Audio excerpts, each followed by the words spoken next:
असलम बुखारी साहिबा, आप लोगों की हुकूमत फॉर्म 47 वाली है, आपसे कोई मुज़ाकरात नहीं करने, फौज के साथ मुज़ाकरात करने हैं, तो आप लोगों के लिए परेशानी का बाइस तो होगा पाकिस्तान तहरीक इंसाफ का इमरान खान का आज का ये बयान, क्योंकि साथ ही पीटीआई ये भी कह रही है कि दिसंबर में हमारी हुकूमत होगी। सिर्फ पीटीआई नहीं, फिच भी प्रिडिक्ट कर चुकी है कि आपकी हुकूमत खत्म हो जाएगी इंशाल्लाह, कह रहे हैं राना आतिफ के दिसंबर 2024 में राना आतिफ साहब आपकी हुकूमत होगी। अज़मा साहिबा, ये तो फिर आपके लिए परेशानी का बाइस है। पहले तो आपके इंट्रो में आपने खुद ही बता दिया था कि इनकी तमाम बातों पे क्या करना चाहिए, तो एग्जैक्टली मुझे भी वही हंसी आई जो आपने कहा था कि इसमें सिर्फ हंसा जा सकता है।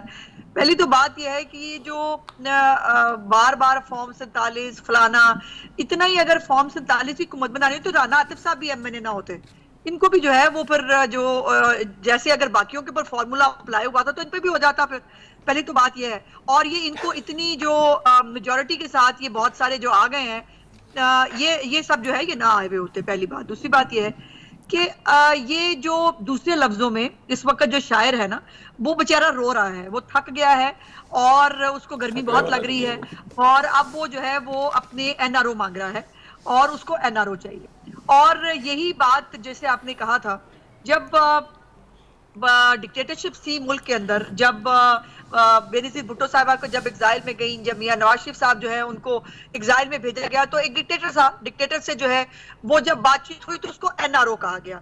आज एनआरओ प्लस की बात हो रही है कि मैं आपको गालियां भी दे चुका हूं, मैं आपके ऊपर मारने के इल्जाम भी लगा चुका हूं, और सिर्फ यहां नहीं रुका, अभी कोई 10 दिन पहले मौसूफ का कॉलम छपा है जो है वो एक इंटरनेशनल जरीदे के अंदर, जहां पर मौसूफ ने बकायदा नाम लेकर इन्हीं आसिम मुनीर साहब का, जिनको आज वो कह रहे हैं, जो आपने मुझे पढ़ के सुनाया, अल्लाह जाने ये दुरुस्त है या नहीं, जो हदायतनामा आया है, उस हदायतनामे में जो है वो उन्हीं आसिम मुनीर साहब के ऊपर पहले आपने उनकी अपॉइंटमेंट रोकने की कोशिश की, आपने एक धरना किया और धरने से आपको भागना पड़ा जब लोग इकट्ठे नहीं हुए, और जब वो आप नहीं रोक सके तो आपने उनके ऊपर तरह तरह के इल्जाम लगाए, और आज आप जो है वो उनके साथ बैठने के लिए, उनके साथ उनको नुमाइंदा मुकर्रर करने के लिए जो है वो गिड़गिड़ा रहे हैं।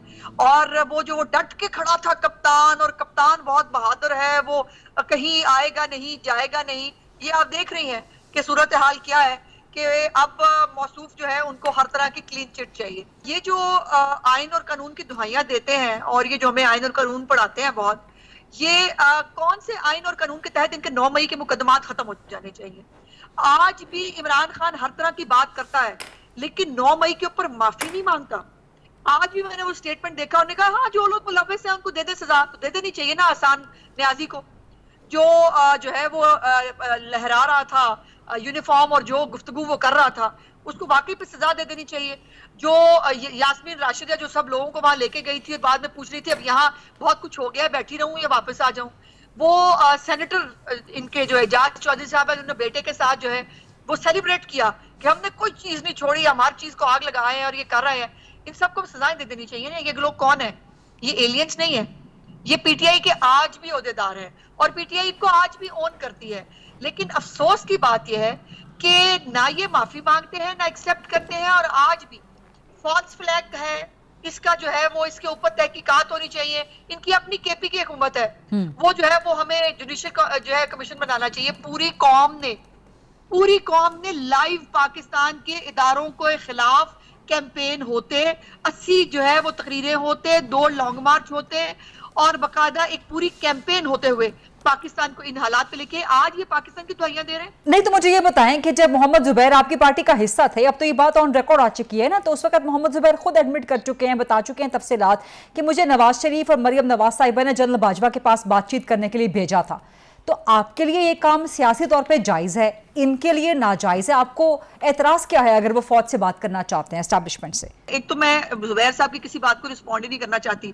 ये पार्टी से जाने के बाद बहुत सारी बातें जो है वो बहुत सारे लोग करते हैं। शेर अफजल मरवत साहब ने भी कहा मैं किसी के बाप का मुलाजिम नहीं हूँ। सो पाकिस्तान के अंदर डिस्टेबलाइज पाकिस्तान को करने का, पाकिस्तान के खिलाफ साजिशें करने का ये कोई मौका जाने नहीं देते। अभी जो ज्यादा दूर की बात तो नहीं है, ये तो हमूदुर रहमान कमीशन और ये जो है वो फौज को जो है वो ताने लान तान कर रहे थे, और खुद भूल जाता है कि जनरल न्याजी कौन था। جس نے سرنڈر کیا تھا.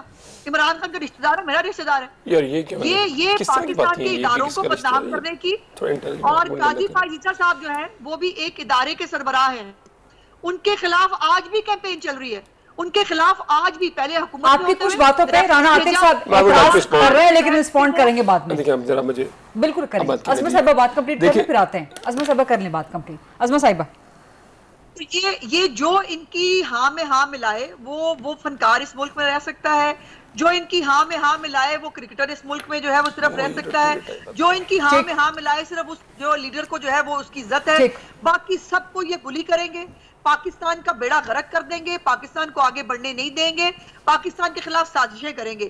تو یہ تو نہیں ہو سکتا. یا پھر یہ ہے کہ اگر ان کو کھلی چھٹی دینی ہے پھر دروازے کھولیں. آدھے طالبان تو عمران خان اپنی حکومت میں باہر لے آیا تھا, جو باقی کوئی رہ گئے ان کو بھی چھٹی دے دیں, ان کو بھی فارغ کر دیتے ہیں.